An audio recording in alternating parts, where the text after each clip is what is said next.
Olá! Hoje vamos estudar um pouco sobre o período seco em vacas leiteiras. Me chamo Rodrigo Rossi e sou o professor do IFTM Campus Uberlândia. Caso tenha dúvida, pare, volte, assista novamente. Se a dúvida persistir, envie uma mensagem no mural de nossa sala de aula virtual. Antes de começar a discussão específica sobre o assunto, vale ressaltar o ciclo lactacional da vaca. Você já sabe que a lactação se inicia com o parto do animal. Também já sabe que nos primeiros dias após o parto, a vaca tende a aumentar a produção de leite, até atingir um pico. Pois bem, esse acréscimo e esse pico estão diretamente relacionados com a raça do animal. Animais de origem europeia tendem a alcançar o pico 8 semanas após o parto.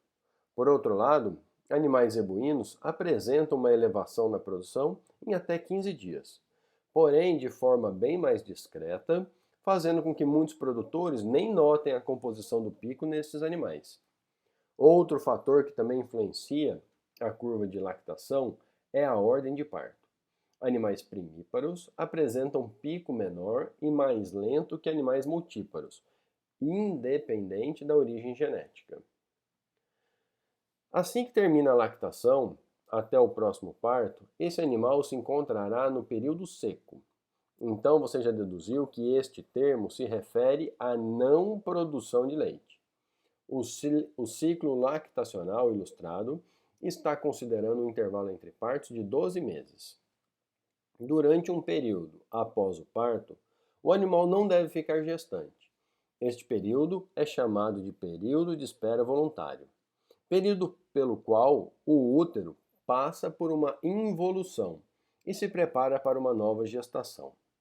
Este período tem uma duração ideal de no mínimo 45 dias e de no máximo 80 dias, para que ocorra um parto por ano.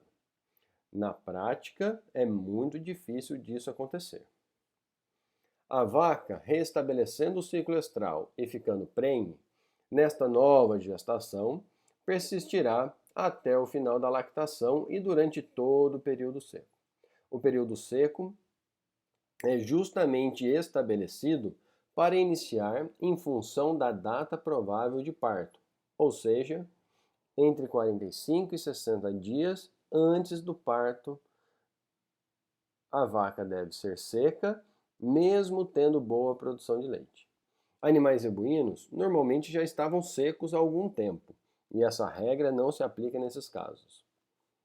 O período de transição compreende as 3 últimas semanas do período seco e as 3 primeiras semanas de lactação. Há então uma sobreposição de definições, mas isso é importante, pois durante o período de transição, a vaca e o feto passam por mudanças fisiológicas importantes que merecem cuidados específicos. Agora que nivelamos o conhecimento acerca do ciclo lactacional da vaca, podemos iniciar nossa aula. Vamos lá? Eu afirmei anteriormente que o animal deve ser seco, mesmo que esteja produzindo uma quantidade considerável de leite. Então, alguém pode questionar: se está produzindo leite em quantidade, por que fazer o período seco? Você deve ter observado no gráfico apresentado no slide anterior que na curva de lactação, a quantidade de leite produzida vai diminuindo com o avançar do ciclo lactacional. Então, se a lactação se mantiver indefinidamente, a tendência é reduzir cada vez mais. Porém, o consumo de alimento não diminui, ou seja, economicamente, a produção não irá compensar. Se o animal estiver gestante, só irá produzir colostro se passar pelo período seco. É durante esses poucos dias antes do parto que se forma a principal defesa do neonato. Sem ela, os prejuízos podem ser incalculáveis. Se você não assistiu à aula de manejo de bezerros, pare o vídeo e o assista antes de continuar.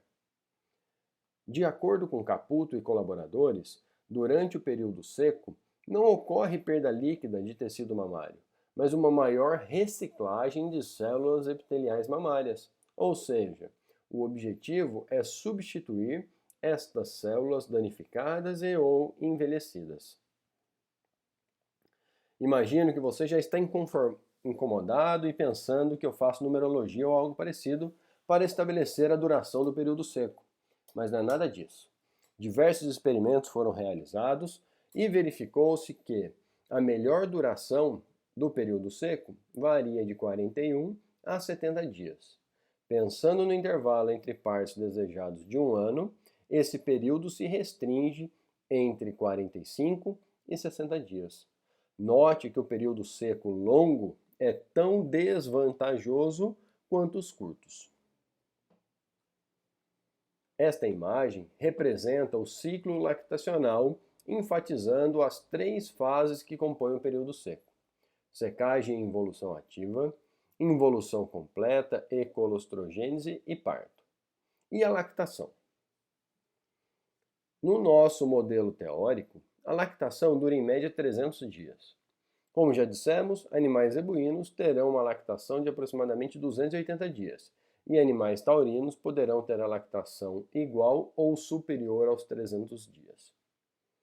Respeitando o período recomendado no pré-parto, a primeira fase, que podemos assim classificar de secagem e involução ativa, dura em média 21 dias, quando se interrompe abruptamente a ordenha. Ou seja, na data determinada, o animal não é mais ordenhado. Durante os 2 ou 3 dias subsequentes, a glândula mamária ainda apresenta secreção láctea, pois o organismo ainda não entendeu que não há mais demanda pelo leite. Por isso é comum observarmos animais nesse período esguichando leite, quando escutam os barulhos relacionados à ordenha. Atualmente, há tampões ou selantes que são aplicados no teto para evitar que o leite fique extravasando. Como esse animal não participa mais da ordenha, não é feito o procedimento de pós-dipping, e o canal do teto fica exposto à contaminação microbiana, podendo desenvolver uma mastite no período seco, normalmente mais grave que durante a lactação. Lembre-se que a produção de leite é estimulada pela retirada do leite.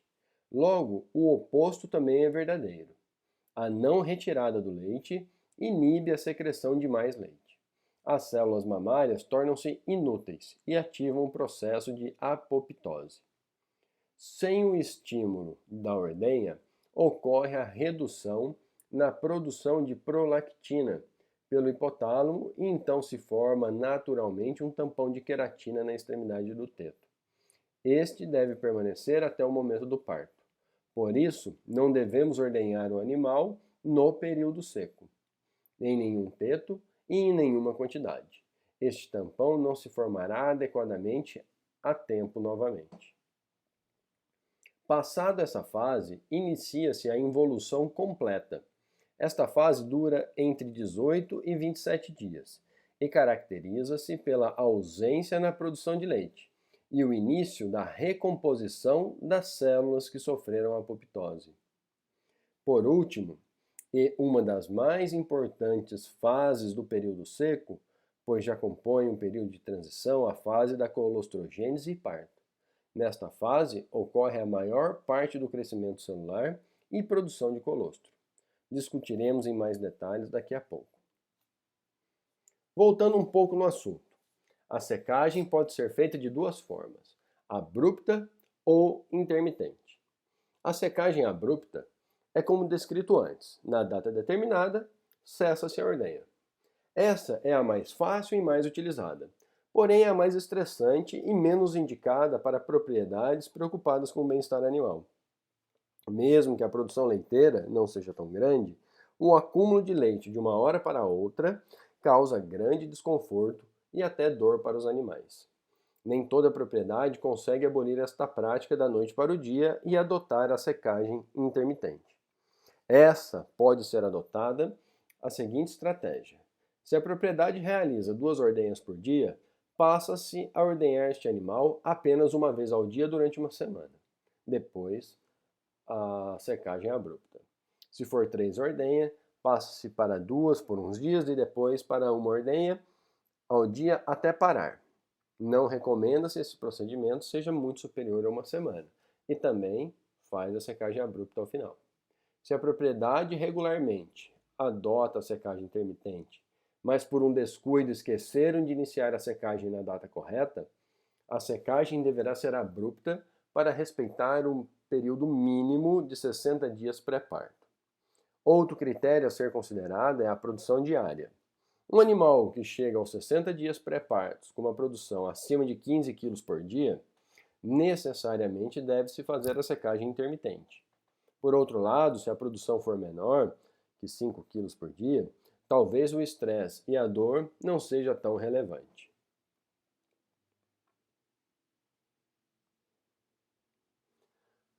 No momento da secagem, recomenda-se a utilização de pomadas para vacas secas. Essas binagas contêm antibióticos e, portanto, o leite deve ser descartado. Não pode ser misturado com leite destinado ao laticínio. Os componentes dessas bisnagas auxiliam na redução da produção. Por isso, se um animal apresentar mastite durante a lactação, não se deve utilizar essa pomada específica para a vaca seca, pois o animal pode secar antes da hora. Antes de aplicar a bisnaga, deve-se ler a bula e seguir as orientações do fabricante ou médico veterinário responsável. Além da bisnaga, apenas com antibiótico, mostrada no slide anterior, como já mencionado, há produtos que formam um tampão no canal do teto, impedindo a vazão do leite ou entrada de micro-organismos. Alguns desses tampões devem ser retirados no momento do parto. Deve-se verificar a bula antes de aplicar. Agora que já entendemos o que ocorre na glândula mamária durante o período seco, temos algumas práticas de manejo recomendadas que auxiliam o animal a superar essa fase e se preparar para a próxima lactação. O primeiro cuidado que devemos lembrar é com relação à alimentação. Como não são animais produtivos, não precisam de dietas ricas em grãos, mas também não deve ser feito como muitos produtores que vemos por aí, que destinam o pior pasto, o mais degradado, para as vacas secas. Essa categoria animal precisa de uma pastagem de boa qualidade, feno e, se possível, silagem. Ou ainda a combinação desses, se um deles não estiver a qualidade esperada. Apesar do animal não estar produzindo leite, é nesta fase que ocorre o maior desenvolvimento fetal. E como vimos anteriormente, a preparação da glândula mamária para uma nova lactação. Logo, uma dieta deficiente poderá resultar no menor desenvolvimento fetal, resultando em um neonato mais fraco, mais leve e mais susceptível a doenças, além de menor produção de leite na lactação subsequente. A fase final do período seco coincide com a primeira metade do período de transição, e esta fase é caracterizada por grande variação hormonal e rápido crescimento fetal. Note no gráfico que todos os hormônios estudados permanecem relativamente estáveis nos 19 dias de avaliação que antecedem o parto. E entre o dia 3 antes do parto e o parto ocorre uma grande flutuação hormonal. Os glicocorticoides, a somatotropina, a prolactina e o estradiol apresentam picos de produção, enquanto a progesterona apresenta uma queda acentuada e permanente. Esta variação hormonal, associada ao grande crescimento fetal, resultam em estresse para o animal e, consequentemente, este animal reduz em até 30% o consumo de alimentos em um momento em que a demanda por nutrientes está alta, seja pelo próprio feto, que cresce aceleradamente, ou pela produção do colostro, que está em fase de desenvolvimento. Não bastasse a redução do consumo pelo estresse do final da gestação, o animal também perde capacidade de ingerir alimentos, pois o feto cada vez mais ocupa espaço na cavidade abdominal, reduzindo a capacidade de armazenamento do rumen. Dessa forma, terminamos a primeira parte desta aula. O assunto não foi esgotado e muitos detalhes ficaram de fora para caber no nosso tempo. Material complementar poderá ser disponibilizado em nossa sala de aula virtual e outros são facilmente encontrados na internet.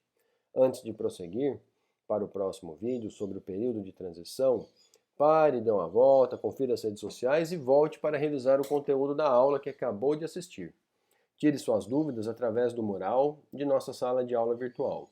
Caso deseje, se inscreva em nosso canal no YouTube, avalie o vídeo para entendermos melhor sua percepção e comente para que seus colegas e eu possamos promover uma discussão sobre o assunto. Agradeço por assistir esta aula e desejo bons estudos e aprendizado.